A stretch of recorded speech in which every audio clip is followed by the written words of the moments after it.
Salut à toutes et à tous et bienvenue pour ce débriefing du Grand Prix d'Azerbaïdjan 2019. Un Grand Prix dans lequel, en apparence, il ne s'est pas passé beaucoup de choses, mais sur lequel je pense qu'il y a beaucoup de petits points à analyser. Et on va commencer tout de suite. Valtteri Bottas a donc remporté la course après s'être envolé de la pole position. Il a pris un départ assez moyen, mais a rapidement creusé l'écart avec son équipier. Lewis Hamilton termine à 1 seconde 5 de Bottas. Hamilton avait pris donc un meilleur départ que son équipier, mais on a eu le droit à une petite bataille assez serrée mais correcte en début de course.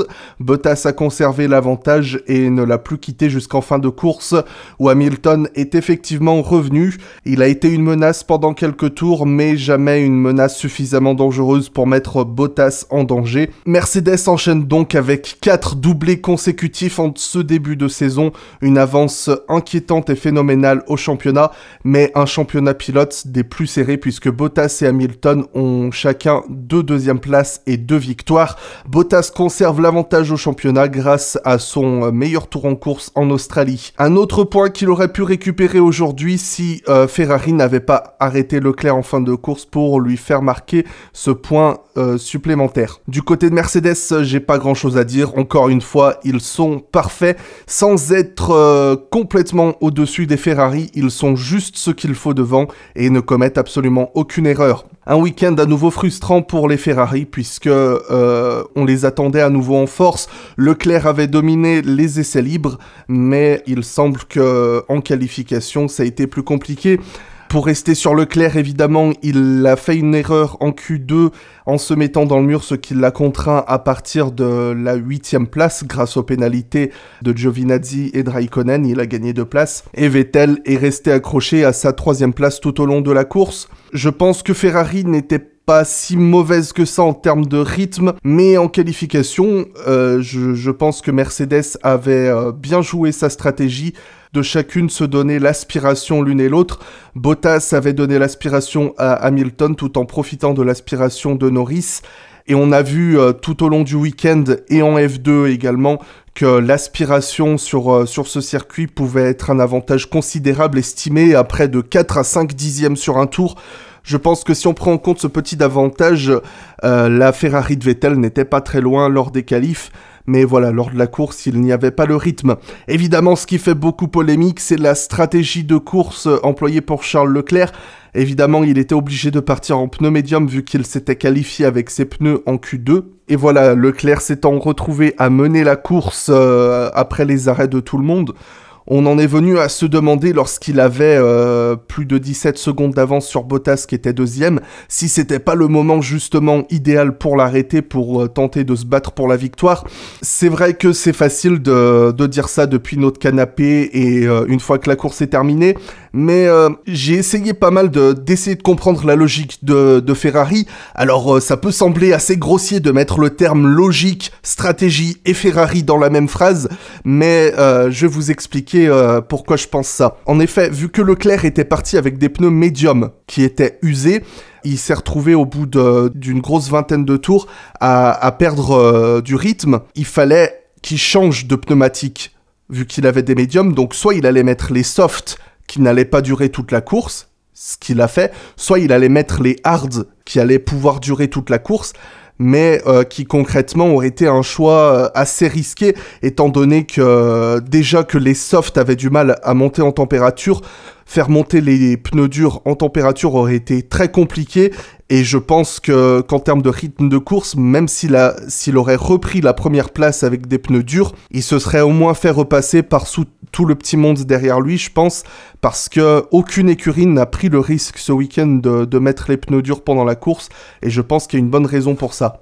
Donc clairement une stratégie à un arrêt c'était pas envisageable chez Ferrari, donc le seul espoir de Ferrari au final c'était d'essayer de ralentir un peu les Mercedes avec Leclerc en espérant qu'une safety car apparaisse, ce qui n'est jamais arrivé.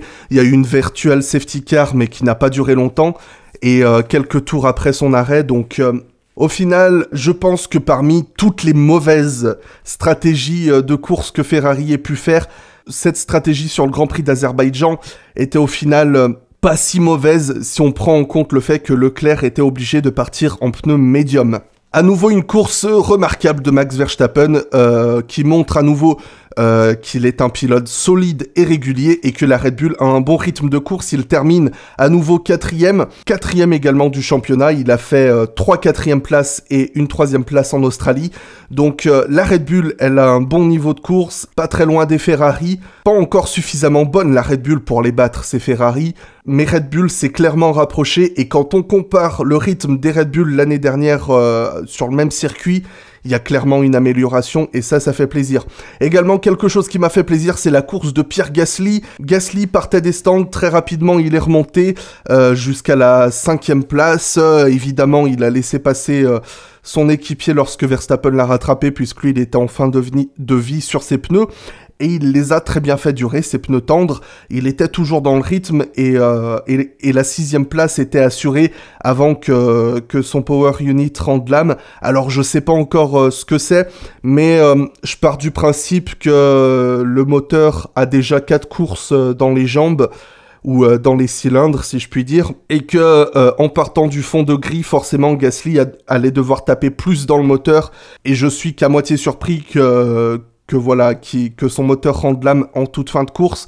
Mais c'était une course solide de Gasly, pas encore dans le rythme de Verstappen, mais il en était pas loin tout le week-end, et je pense que c'est un bon début.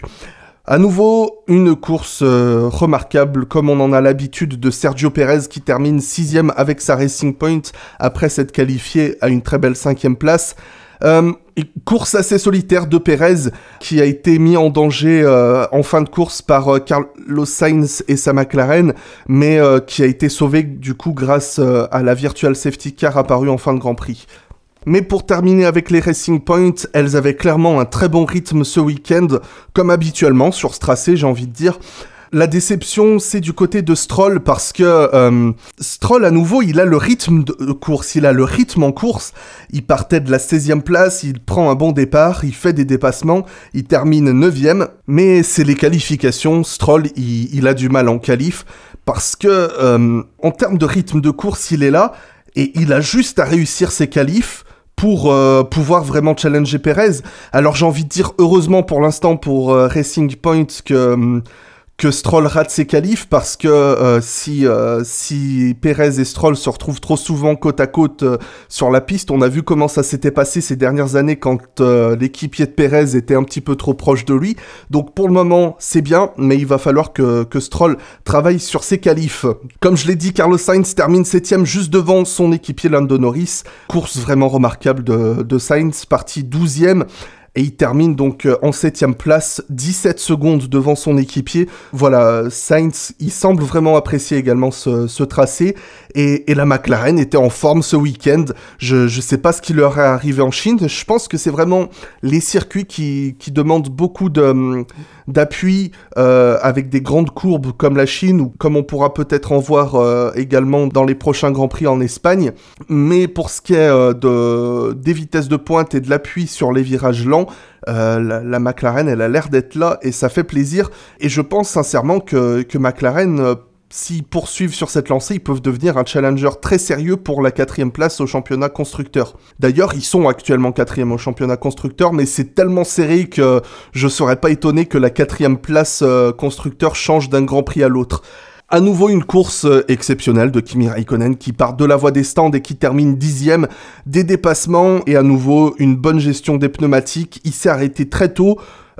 J'étais très surpris de le voir s'arrêter si tôt en début de course, mais voilà, il a réussi à faire l'undercut du coup sur les Toro Rosso et sur les Haas, et c'est plutôt bien de la part de Räikkönen. La déception pour moi, c'est vraiment Giovinazzi. Il avait réussi à mieux se qualifier que Räikkönen. Räikkönen a eu des problèmes, Giovinazzi a profité d'un bon coup d'aspiration en Q3. Mais voilà, il était arrivé jusqu'en Q3, il avait fait un bon tour de qualif. Mais sur la course, il part... effectivement, il a 10 places de pénalité pour un changement dans son moteur. Effectivement, il gagne des places, mais son équipier part de la voie des stands et il termine devant lui. Et c'est pas bon, ça pour Giovinazzi. Mais j'ai l'impression qu'il commence un peu à prendre confiance dans sa voiture. Très grosse déception pour moi, c'est les Toro Rosso parce qu'elles avaient affiché un superbe rythme tout au long du week-end.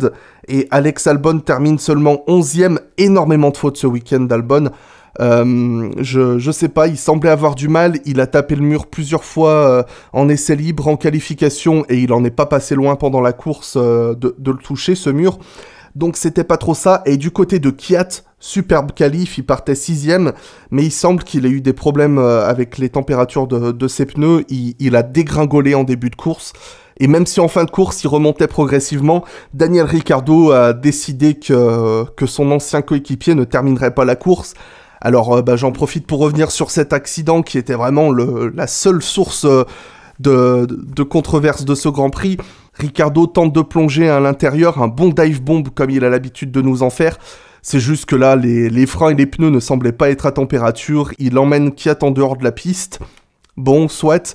Et il fait une marche arrière dans Kvyat, ce qui a dû du coup détruire la suspension de la Toro Rosso, puisque les deux ont abandonné, et Ricciardo, je sais pas ce qui s'est passé pour cette marche arrière. Enfin, si, je le sais, du coup, il a dit qu'il était tellement pressé de se remettre sur la piste qu'il a même pas cherché à regarder dans ses rétroviseurs pour voir si c'était clean de faire une marche arrière. On a vu des images où vraiment il avait l'air très énervé, et on peut le comprendre parce que c'est une erreur très bête, mais comme toujours, Ricciardo, c'est un gars très fair-play, et on peut l'apprécier pour ça, puisqu'il a dit qu'il avait été complètement idiot et qu'il en assumait les responsabilités, et il s'était déjà excusé auprès de Kvyat. Donc une erreur inhabituelle de la part de Ricciardo qui semble exprimer une certaine frustration parce que Renault n'était pas là ce week-end. Si on omet ce petit accrochage de Ricciardo, les deux Renault étaient partis pour terminer la course, et j'ai l'impression que chez Renault on est allé d'un extrême à l'autre, à avoir une voiture qui peut se battre pour des gros points mais qui ne termine pas les courses, à une voiture qui termine les courses mais qui ne peut même pas se battre pour un top 15. Alors Ricciardo se battait pour la 12e place avant son abandon. Hülkenberg est vraiment celui qui a eu le plus de mal ce week-end avec les freins, avec les pneus et avec le grip en général. Mais voilà, la Renault n'était pas là ce week-end. De toute façon, j'ai l'impression que ça leur a jamais vraiment réussi depuis l'année dernière, ces circuits un peu urbains comme Monaco, Budapest, Singapour, tout ça. Donc j'espère les revoir en forme en Espagne, les Renault. Assez grosse déception également du côté de chez Haas. Magnussen termine 13e, Romain Grosjean abandonne à cause de problèmes de frein. Les freins qui ont lâché progressivement, on l'a très bien vu faire de plus en plus de sorties de piste, de problèmes de freinage, donc voilà, ils ont dû arrêter la voiture pour des raisons de sécurité assez évidentes, parce que quand on arrive en bout de ligne droite à 350 et que les freins marchent pas, c'est pas ce qu'il y a de plus sécuritaire. On sait que Haas, depuis le début de la saison, ils ont du mal avec le rythme de course. Là, ils avaient même du mal en qualif. Alors à nouveau, Haas, c'est pareil que les Renault, j'ai l'impression, ils ont toujours eu du mal sur les tracés qui nécessitent énormément d'appui, parce que en termes de vitesse de pointe, c'est pas le souci. Et sur un circuit où les pneus ont du mal à monter en température et où la moitié du circuit nécessite d'avoir un bon appui au sol, eh ben je suis pas étonné que les Haas aient eu autant de mal ce week-end. Mais je pense qu'on les verra mieux en forme sur des circuits différents. Et ben voilà, on a rapidement fait le tour de toutes les écuries de Formule 1. On va rapidement parler des trottinettes de fond de peloton. George Russell à nouveau très en forme sur sa Williams, puisqu'il fait bien mieux que Robert Kubica. Évidemment, Kubica partait de la voie des stands. Williams a fait n'importe quoi puisqu'ils l'ont fait partir trop tôt, et du coup il s'est pris un drive-through pour cette erreur. Un week-end plus que cauchemardesque chez Williams, c'est-à-dire pire que d'habitude, puisqu'il y a eu évidemment ce problème de plaque d'égout en essai libre 1 qui a détruit le fond plat de Russell, Kubica qui se met dans le mur en qualification. C'est très difficile chez Williams.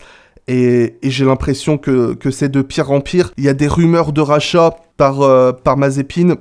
Comme je disais, j'ai du mal à y croire, mais pour l'instant, j'ai l'impression que c'est tellement catastrophique que Claire Williams pourrait très bien ne plus se retrouver maître de son propre bateau.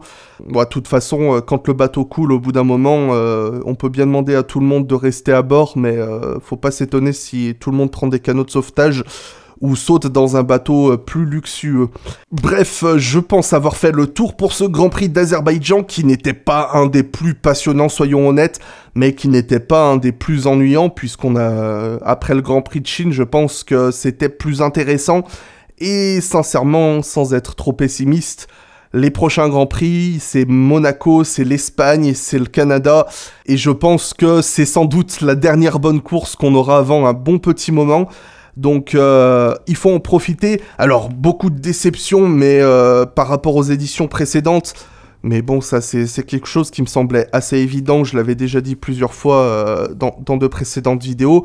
Évidemment, quand on arrive sur un nouveau circuit aussi piégeur, il y a des erreurs, et on en a vu tout au long du week-end des erreurs, mais forcément, au bout d'un moment, les pilotes, les équipes commencent à prendre leurs repères, et on fait plus les mêmes erreurs, et j'aurais presque l'impression que bientôt Bakou va redevenir un Monaco bis. Alors peut-être pas aussi pire que Monaco, parce qu'au moins on a des grandes lignes droites qui proposent des dépassements, et il y a eu des dépassements ce week-end. C'était pas exceptionnel, mais suffisant pour nous divertir quelque peu. Pour terminer sur mon top 3 de ce week-end, alors tout le monde a voté Charles Leclerc pour pilote du jour. Pour une fois, je suis vraiment pas d'accord là-dessus, parce que c'est vrai qu'il a eu un week-end difficile, mais je pense que, par exemple, Sergio Pérez, Raikkonen ou encore Carlos Sainz méritent pour moi d'être dans mon top 3, parce qu'ils ont tous les trois fait une très bonne course. Comme je l'ai dit, Pérez, un week-end où il a été best of the rest sans contest. Oh là là, ça rime. Oh là là, faut que j'arrête, c'est pourri. Bref, il a été irréprochable, une belle remontée de Sainz avec des dépassements, et une remontée irréprochable de Iceman qui à nouveau, pour la 4e fois consécutive, marque des points et se consolide très bien en tant que 6e place ex-aequo au championnat, avec Pierre Gasly et Sergio Pérez. Bref, c'en est tout pour mon avis sur ce Grand Prix. Je vous laisse me faire savoir le vôtre dans les commentaires. Également me donner quels ont été vos top 3 pilotes de ce Grand Prix. Et je vous remercie encore une fois toutes et à tous d'avoir suivi cette vidéo, de vous être abonné ou de vous abonner à la chaîne si ce n'est pas encore fait et que le contenu vous plaît. Je vous invite à me rejoindre sur Facebook, Instagram et Twitter, les liens sont dans la description. Et je vous donne rendez-vous très bientôt pour un nouvel instant Blabla F1.